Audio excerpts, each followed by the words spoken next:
Hello everyone, my name is Sarvesh. आज हम एक टॉपिक डिस्कस करने वाले हैं और टॉपिक का नाम है सिंस या फॉर। बहुत ही इंपॉर्टेंट और बहुत कंफ्यूजिंग टॉपिक है ये, क्योंकि बहुत से लोग इसको रट लेते हैं। इसको रटना पड़ता है बहुत सारे लोगों को, और मैं बार बार बोलता हूँ कि रटना बिल्कुल भी जरूरी नहीं है। आप इसको समझो, सेंटेंस का सेंस क्या है, उसमें सिंस या फॉर का मतलब क्या है। आप इसको समझो तो आप कभी गलती नहीं करोगे। एक्चुअली मुझे बार बार अपने माइक की तरफ देखना पड़ेगा, क्योंकि इसकी बैटरी थोड़ी सी कम है, ऑफ हो जाएगा, आवाज नहीं जाएगी। सिंस या फॉर, ठीक है, दोनों का यूज करते हैं टाइम के साथ से दिखाने के लिए। क्या करते हैं? टाइम के साथ से दिखाने के लिए इसका हम यूज करते हैं। इतने टाइम से, उतने टाइम से। लेकिन कहीं पर सिंस का यूज होता है, कहीं पर फॉर का। बहुत से लोग ये बोलते हैं कि जहां पर स्पेसिफिक चीज हो, स्पेसिफिक टाइम हो, वहां सिंस को लगाओ, और जहां पर अनस्पेसिफिक हो फॉर का। नहीं समझ में आती ये चीज, नहीं समझ में आती है। मैं साफ साफ जानता हूं, कुछ समझ में नहीं आता ये चीज, ठीक है। इसका देखो सिंपल सा लॉजिक है। सिंस का जो हम यूज करते हैं, so we use since when did the work start, ठीक है। काम कब शुरू हुआ, so when did the work start. जब काम के शुरू होने का टाइम हम बताते हैं कि काम शुरू तब हुआ, वहां पर हम सिंस लगाते हैं। फॉर एग्जाम्पल, आपने मुझसे पूछा कि सर आप इंग्लिश कब से पढ़ा रहे हो। मैं आपको बोलूं कि मैं पिछले 10 सालों से इंग्लिश पढ़ा रहा हूं। क्या? वैसे तो आप कैलकुलेट कर लोगे कि 2024 चल रहा था, 2014 से पढ़ा रहे हैं। लेकिन मैंने तो नहीं बताया ना कि मैं कब से पढ़ा रहा हूं, मैंने ड्यूरेशन बताई। मैंने आपको वो स्टार्टिंग पॉइंट नहीं बताया कि मैं कब से पढ़ा रहा हूं। अगर मैं आपको स्टार्टिंग पॉइंट बताऊं कि मैं ना कैसे बताऊंगा कि मैं 2010 से पढ़ा रहा हूं, मैं तो इसी साल जनवरी से पढ़ा रहा हूं, तो मैं आपको स्टार्टिंग पॉइंट बता रहा हूं। वहां पर हम सिंस का यूज करते हैं। सो when did the work start, वो काम कब शुरू हुआ, वो हम सिंस से बताते हैं। जैसे कि morning 7 o'clock, January, childhood, 1992, Monday, yesterday, last day, what ever it is. तो हम वहां पर सिंस का यूज करते हैं। फॉर एग्जाम्पल, मैंने कहा कि वो यहां पर ना बचपन से रह रहा है। मैंने आपको ड्यूरेशन थोड़ी ना बताई है कितना टाइम हुआ रहते हुए। मैंने ड्यूरेशन नहीं बताई, मैंने आपको वो स्टार्टिंग पॉइंट बताया कि वो यहाँ पर बचपन से रह रहा है। So when I am talking about the starting point, तो हम सिंस का यूज करते हैं। On the other hand, for का हम यूज करते हैं shows the duration for how long the work is going on. कि वो जो टाइम है, ये फॉर जो दिखाता है, ड्यूरेशन को दिखाता है कि ये जो टाइम हो रहा है, ये जो चीज हो रही है, जो एक्शन हो रहा है, वो कब से हो रहा है। मतलब स्टार्टिंग पॉइंट नहीं, इसको कितना टाइम हो चुका है होते हुए, ये फॉर दिखाता है। जैसे कि फॉर मेनी डेज, काफी दिनों से। फॉर 2 मंथ, 2 दिनों से। For 3 hours, for a while, पिछले कुछ टाइम से। फॉर 3 weeks, कुछ भी हो सकता है। अब आपने मुझसे पूछा कि सर आप दिल्ली में कब से रह रहे हो। अगर मैं आपको स्टार्टिंग पॉइंट दूं, मैंने कहा कि मैं दिल्ली में, ये देखो स्टार्ट, अरे स्टार्टिंग पॉइंट क्या क्या हो सकते हैं, ठीक है। मैंने आपको अगर स्टार्टिंग पॉइंट दी है कि मैं दिल्ली में कब से रह रहा हूं, मैं बोल सकता हूं बचपन से, ठीक है। एक तो मैंने कहा बचपन से रह रहा हूं, फिर मैंने कहा 2012 से रह रहा हूं, फिर मैंने कहा जनवरी से रह रहा हूं, ठीक है। ये सब क्या है, सब स्टार्टिंग पॉइंट है, इन सब में सेंस आएगा। अगर मैं ड्यूरेशन बताऊं कि मुझे दिल्ली में रहते हुए कितना टाइम हो गया है, अगर मैंने यहाँ पर आपको क्या बताई, ड्यूरेशन बताई। ड्यूरेशन में मैंने बोला 4 साल हो गए हैं, 5 महीने हो गए हैं, ठीक है, कुछ ही दिन हुए हैं, सम डेज, कुछ ही दिन हुए हैं। इन सब में फॉर आएगा, यहाँ सेंस, यहाँ फॉर। तो ड्यूरेशन को अगर दिखाना है तो फॉर आएगा, और अगर स्टार्टिंग पॉइंट को दिखाना है तो सेंस आएगा। अगर मैं आपसे पूछूं इंग्लिश तुम कब से सीख रहे हो, आप मुझे अगर ये बता रहे हो कि सर मैं पिछले 4 सालों से सीख रहा हूं, मुझे ये तो नहीं पता चला कि कब स्टार्ट किया। आपने ड्यूरेशन बताई, मुझे कैलकुलेट करना पड़ेगा, लेकिन आपने नहीं बताई। तो आप मुझे फॉर का यूज करोगे। और अगर आपने मुझे स्टार्टिंग पॉइंट बताया कि सर मैं ना 2012 से सीख रहा हूं या 10 से सीख रहा हूं, तो वहां पर हम क्या लगाएंगे, वहां पर हम सिंस का यूज करेंगे। डन। इतनी छोटी सी बात है। अब एक क्वेश्चन आता है, बहुत बड़ी गलती जहां पर लोग करते हैं, बहुत ज्यादा बड़ी गलती, कब से। ठीक है, अब मेरा पॉइंट है भाई, कब से। अब इस कब से के लिए मैं क्या यूज करूं, मेरे को समझ नहीं आता। मेरे पास ऑप्शन है सिंस हाउ लॉन्ग,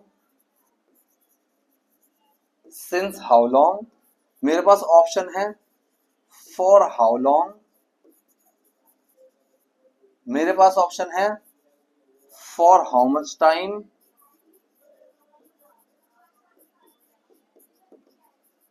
मेरे पास ऑप्शन है सिंस व्हेन, मेरे पास ऑप्शन है फॉर व्हेन। यहां पर बहुत सारे लोग गलती करेंगे, बहुत सारे, ठीक है। इसमें से देखो क्या क्या है चीज है। मैंने आपको अभी एक चीज बताई थी, जो चीज आपको अपने दिमाग में रखनी है। क्या रखनी है? सिंस दिखाएगा स्टार्ट, कब से, इसका मतलब यही है कब से, लेकिन स्टार्टिंग पॉइंट। और फॉर भी ये दिखाएगा कब से, लेकिन ड्यूरेशन। मतलब इसका मतलब जाएगा कितने टाइम से, कितने समय से। ये चीज ज्यादा दिखाएगा, इस चीज पर ज्यादा फोकस रखना। स्टार्ट कब हुआ, सिंस, कितना टाइम हो चुका है उस काम को होते हुए, टाइम कितना हुआ है, फॉर। अब देखो since how long, how long का मतलब क्या होता है? हाउ लॉन्ग का मतलब होता है कितना टाइम। सिंस दिखाता है शुरुआत को, सिंस के साथ हाउ लॉन्ग लगा दिया कि सिंस कितने टाइम से, गलत, बिल्कुल ही गलत। फॉर हाउ लॉन्ग, अब हाउ लॉन्ग किसको देगा, ड्यूरेशन, कितना टाइम हुआ है, सही। फॉर हाउ मच टाइम, गलत। सिंस व्हेन, सिंस के साथ व्हेन आएगा, सही, क्योंकि सिंस दिखाता है शुरुआत कब हुई और व्हेन वही उस टाइम को दिखाएगा, ठीक है। फॉर व्हेन गलत। अब मेरी बात समझो ध्यान से, मेरे पास दो चीजें निकल कर आई। क्या चीजें निकल कर आई? मेरे पास दो चीज निकल कर आई। पहला फॉर हाउ लॉन्ग, इसका मतलब मैंने क्या बोला, कितने टाइम से। और दूसरी चीज मेरे पास क्या निकल कर आई, दूसरी चीज मेरे पास निकल कर आई सिंस व्हेन। देखो सिंस हाउ लॉन्ग कुछ भी नहीं होता है, इसकी बैटरी खत्म तो नहीं हुई? सिंस हाउ लॉन्ग कुछ भी नहीं होता है, उसको दिमाग से निकाल दो। सिंस का यूज करोगे व्हेन। यहां पर मुझे जानना है स्टार्टिंग पॉइंट, यहां पर मुझे जानना है स्टार्टिंग पॉइंट, यहां पर मुझे जाननी है ड्यूरेशन, कितने टाइम से, यहां पर मुझे जानना है ड्यूरेशन। अब आपके सवाल पर ही जवाब डिपेंड करेगा। अगर मैं आपसे पूछूं फॉर हाउ लॉन्ग, मैंने आपसे एक सवाल पूछा, सवाल ये है for how long have you been learning English. आप मुझे इसका आंसर सिंस में नहीं दोगे, आप मुझे इसका आंसर सिंस में दोगे ही नहीं, आप मुझे इसका आंसर फॉर में ही दोगे। और अगर मैंने बोला आपसे सिंस व्हेन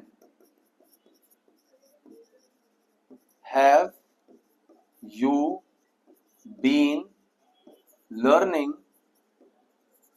इंग्लिश, अगर मैं आपसे ये पूछ लूं कि since when have you been learning English, दोनों में बहुत फर्क है। पहला है for how long have you been learning English, दूसरा है since when have you been learning English.